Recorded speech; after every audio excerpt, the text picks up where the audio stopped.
अस्सलाम वालेकुम YouTube family, कैसे हैं? उम्मीद करती हूँ कि आप सब ठीक होंगे। अल्लाह पाक आपको खुश रखे, आबाद रखे, कोई भी दुख परेशानी आपको ना लगे। तो मैं आज बना रही हूँ जी अपने किचन में कैरी का शरबत, कच्चे आम का शरबत, जो बहुत ही मज़े का, बहुत ही टेस्टी, केमिकल फ्री बनने वाला है, जिसको आप 5 से 6 महीने के लिए अपने किचन में भी स्टोर कर सकती हैं, फ्रिज में स्टोर कर सकते हैं, और ये बिल्कुल ख़राब भी नहीं होगा। और सिर्फ 2 से 3 चीज़ों से बनने वाला ये कैरी का शरबत है। ये गर्मी का तोड़ है। गर्मियों में इसको जो है, मोस्टली ये आम गर्मियों में होता है, तो गर्मियों में ही इस्तेमाल होगा। तो इसके लिए आपको बहुत ज़्यादा मेहनत करने की ज़रूरत नहीं है। सिर्फ 2 से 3 चीज़ों से ये कैरी का, कच्चे आम का शरबत बनेगा। मैंने आपको कहा था पिछली वीडियो में भी कि मैं आम जो है अपने घर के, जो अपने गांव के आम इस्तेमाल करती हूँ। पिछली दफ़ा जब मैं गई थी तो आम बहुत छोटे थे, तो मैंने कहा था कि मेरे साथ जुड़िए रहिए, मैं इन्हीं आम से को तोड़ के आपके साथ इनकी डिफरेंट डिफरेंट रेसिपीज़ शेयर करूँगी। क्योंकि जिस मौसम की जो सब्ज़ी होती है, जो फल होता है ना, मैं उसको सही वाला सेलिब्रेट करती हूँ। मतलब कि जब उनकी ना वो नींद ना निकल जाए मतलब कि उसकी मैं जान नहीं छोड़ती, क्योंकि अल्लाह पाक की दी हुई ये नेमतें हैं, तो उसका हमें एज अ सीज़न पूरा फ़ायदा उठाना चाहिए। तो चलते हैं जी गांव की तरफ, आम को तोड़ के लेके आते हैं। तो जी ये गांव में हम आ गए हैं। पिछली दफ़ा मैंने आपको बताया था कि बड़े चुन्नू मुन्नू से आम थे, छोटे से थे, तो अभी उनका कुछ नहीं बन सकता था। तो अब खैर ये माशाल्लाह से बड़े हो गए हैं अल्हम्दुलिल्लाह। देखिए कितने खूबसूरत लग रहे हैं। तो मेरी नज़र से ये कहाँ बचने वाले थे। 1-2 वीक मैंने पता नहीं कैसे वेट किया था कि मैं कह रही थी कि अब ज़रूर बड़े हो गए होंगे, बड़े हो गए होंगे, लेकिन वाकई बड़े हो गए। लेकिन ये आम ऐसा है कि ये अभी भी वैसे देखने में आपको बड़े लग रहे हैं, लेकिन इसका आम बहुत बड़ा होता है। अभी लास्ट तक मैं आपको दिखाऊंगी कि फुल साइज़ इनका कितना होता है। और अंदर इसकी जो गुठली होती है ना, इस आम की बिल्कुल छोटी सी होती है। इसका बीज बहुत बड़ा नहीं है। ये बड़ा अच्छे वाला, जो कहते हैं ना, एक नस्ली आम है, ये वो वाला आम है। तो ये जी मैंने फिर देख रही थी कि काफ़ी ज़्यादा, लेकिन बताया जा रहा था कि आंधी और तूफ़ानों की वजह से इसका फल काफ़ी कम हो गया था, लेकिन फिर भी काफ़ी ज़्यादा था। फिर जी मैं इनको तोड़ना शुरू हो गई थी। मैंने फिर, मेरा हाथ नहीं पहुंचने वाला था। फिर मैंने क्या किया कि वो जो होती है लंबी सी एक स्टिक मंगवाई, स्टिक की मदद से मैंने इनको फिर तोड़ना शुरू किया। लेकिन चीज़ को मैं ज़ाया नहीं करती, मैं उतनी ही चीज़ को, मतलब लालच नहीं करती, उतना ही मैं चीज़ को लूँगी, काटती हूँ, गांव से लेके जाती हूँ, जितनी मुझे थोड़ी सी रेसिपी की ज़रूरत होती है, जितना मैं इजीली इनको ना जो बना सकूँ। तो मैंने उतने ही तोड़े थे जितनी मुझे इस वीक में इन चीज़ों की ज़रूरत थी। तो ये एक मेरे से ज़ख्मी हो गया था, क्योंकि वो लोहे की जो तार थी ना, वो लगाते लगाते जो था ना, तो मैंने फिर इनको इकट्ठा करना शुरू किया। इकट्ठा करने के बाद फिर मैंने नज़र घुमाने लगी, कोई और चीज़ मेरे टाइप की, मेरे मकसद की, मेरे इस्तेमाल की है। तो आई तो हूँ गाँव में, तो चलें इसको, इनको भी ले जाती हूँ। तो ये देखिए माशाल्लाह से कितने खूबसूरत से आम हैं। फिर उसके बाद आम को इकट्ठा करके मैं चल पड़ी आगे। आगे चलते चलते मेरी बसूरी सी चाल को आपने इग्नोर करना है, क्योंकि वो पत्थर बड़े बड़े थे। फिर हम ये हील ही पहन के गई थी। तो खैर चलें, कोई बात नहीं। आप मेरी जो है ना मोरनी की चाल को आपने इग्नोर करना है मैं आपके साथ थोड़ा बहुत हंसी मजाक भी करती हूँ, ठीक है? इसको आपने ना दिल पे नहीं लेना कि ये क्या बोंगियाँ मार रही है।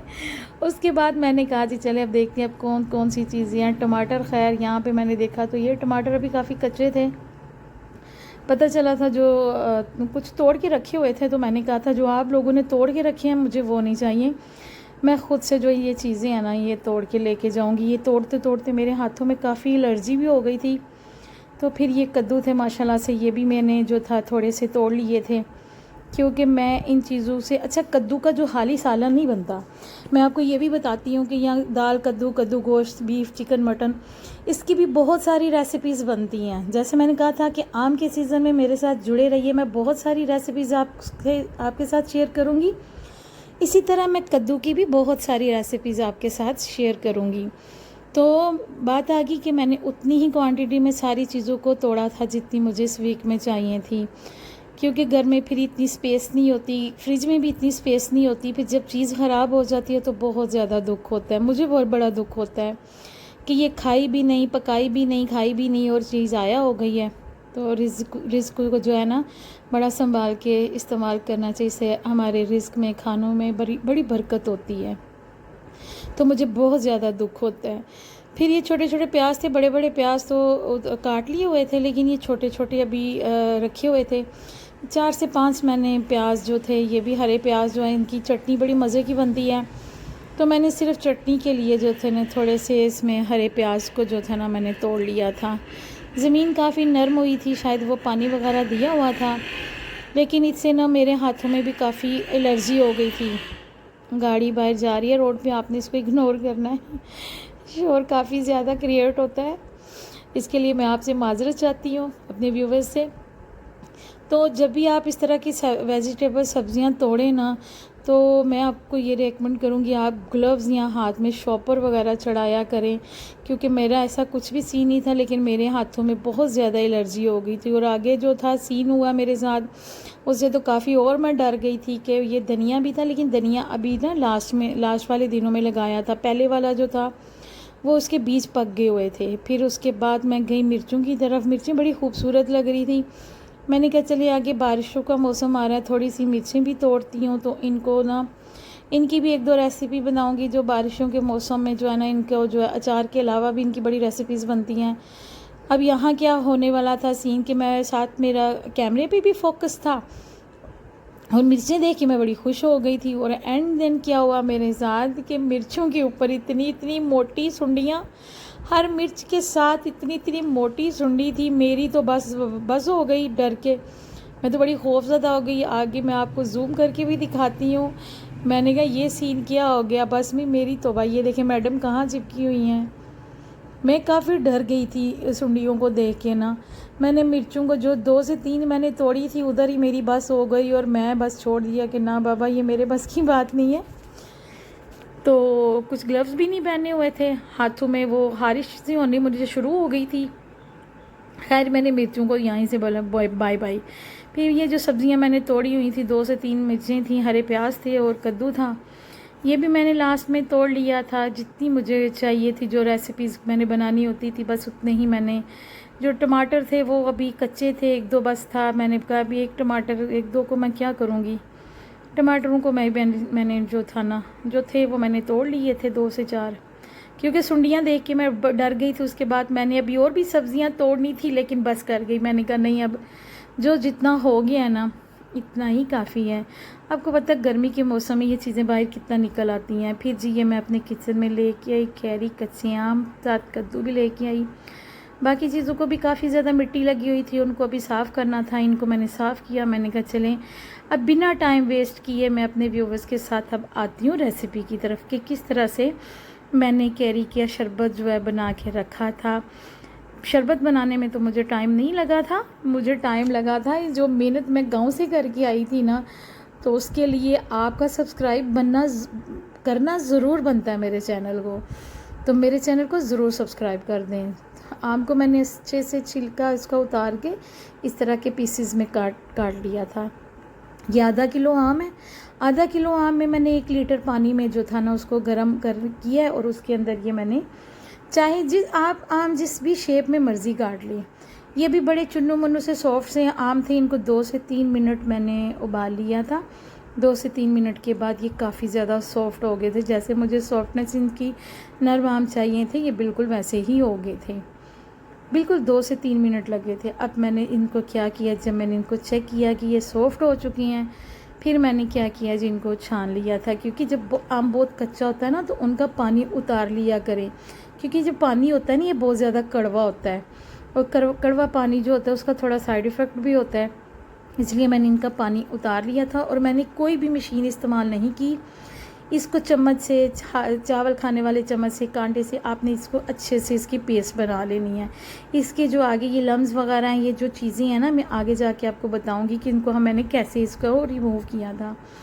तो ये देखें जी, माशाल्लाह से आधा किलो आम की इतनी अच्छी सी ये स्मूथ सी पेस्ट बन गई है।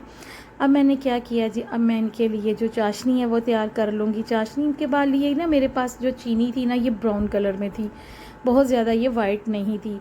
तो आधा किलो आम में ये कप चाय वाला जो है, ये मैंने 3 कप चीनी डाली है। क्योंकि आम काफ़ी खट्टे होते हैं। जो कैरी कच्चा आम होता है ये काफ़ी खट्टा होता है।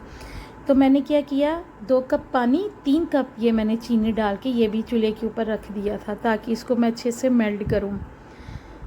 1 से 2 मिनट के बाद जो हमारी चीनी थी ना, ये मुझे अच्छे से मेल्ट चाहिए थी, तो ये हो गई थी 1 से 2 मिनट के बाद जो है। तो ये इसका ना चीनी का ब्राउन कलर था। अब चीनी में वॉश तो नहीं कर सकती थी, एक दफ़ा मैंने इसका पानी भी उतार लिया था, लेकिन फिर भी इसका कलर ब्राउन ही था। फिर उसके बाद इस चाशनी में मैंने 2 से 3 सब्ज़ी इलायचियाँ डाल ली थी। आपने चीनी मेल्ट होने का वेट करना है, इसकी 1 तार या 2 तार वाली हमें चाशनी नहीं चाहिए। उसके बाद आधा ही चम्मच मैंने इसमें काला नमक डाल दिया था। इसको अच्छे से आपने मेल्ट करना है जब तक कि ये अच्छे से, जो चीनी है ना, इसका जो दाना है ये बिल्कुल ख़त्म हो जाए। उसके बाद आपने क्या करना है कि इसमें जो हमने वो पेस्ट बना के रखी हुई थी आम की, वो भी हमने इसके अंदर डाल देनी है और 1 से 2 मिनट बस इसको हमने चाशनी में पकाना है, ज़्यादा देर नहीं पकाना। ये देखें 1 से 2 मिनट के बाद जब चाशनी चीनी हमारी मेल्ट हो गई थी तो मैंने इसमें आम की जो पेस्ट बनाई हुई थी वो भी इसके अंदर डाल दी थी। और इसका आपको मैं निशानी ये बताती हूँ कि इसकी पकने की निशानी ये है कि जब ये ऊपर की तरफ इसकी जाग आना शुरू हो जाए, लो जी गाड़ी फिर बाहर आ गई है। क्योंकि मेरा किचन गली में है तो गली में इस तरह के जो है ना शोर शराबे होते रहते हैं। उसके बाद मैंने ये फूड कलर डाल दिया था। जो जाग थी वो आगे जाके मैं बताऊँगी, चाहे तो आप स्टार्ट में जाग उतार लें। तो फूड कलर अगर आपके पास लिक्विड है तो आप वो डाल सकते हैं, मेरे पास पाउडर वाला था। तो मैंने इसको ये मलमल के कपड़े में, या आपके पास बारीक छन्नी है तो आप उसके साथ भी छान सकते हैं, जैसे आपको इजी लगे। तो मैंने इसको अच्छे से छान लिया था क्योंकि इसकी जो जाग थी या छोटे मोटे जो पीसेस थे या सब्ज़ी इलायची की जो बीज वगैरह थे वो भी इसके साथ थी, वो जो था ना वो उसको मैंने छान लेना था। अब आपने इसको अच्छे से छान के इसको ठंडा कर लेना। ठंडा करके आपने इसको बोतल में डाल देना है जी। ख़राब होने की टिप ये है कि आप इसमें आधा चम्मच सिरका डाल सकते हैं, लेकिन मैंने सिरका नहीं डाला क्योंकि मैंने कम क्वांटिटी में बनाया है। तो ये देखिए जी, मज़ेदार ठंडा ठार कच्ची आम की इतनी मेहनत से बनाया हुआ शरबत है। तो आप बनता तो है ना कि आप मेरे चैनल को सब्सक्राइब कर दें, लाइक कर दें, बाकी दुआ में ज़रूर याद रखें। अल्लाह हाफ़िज़।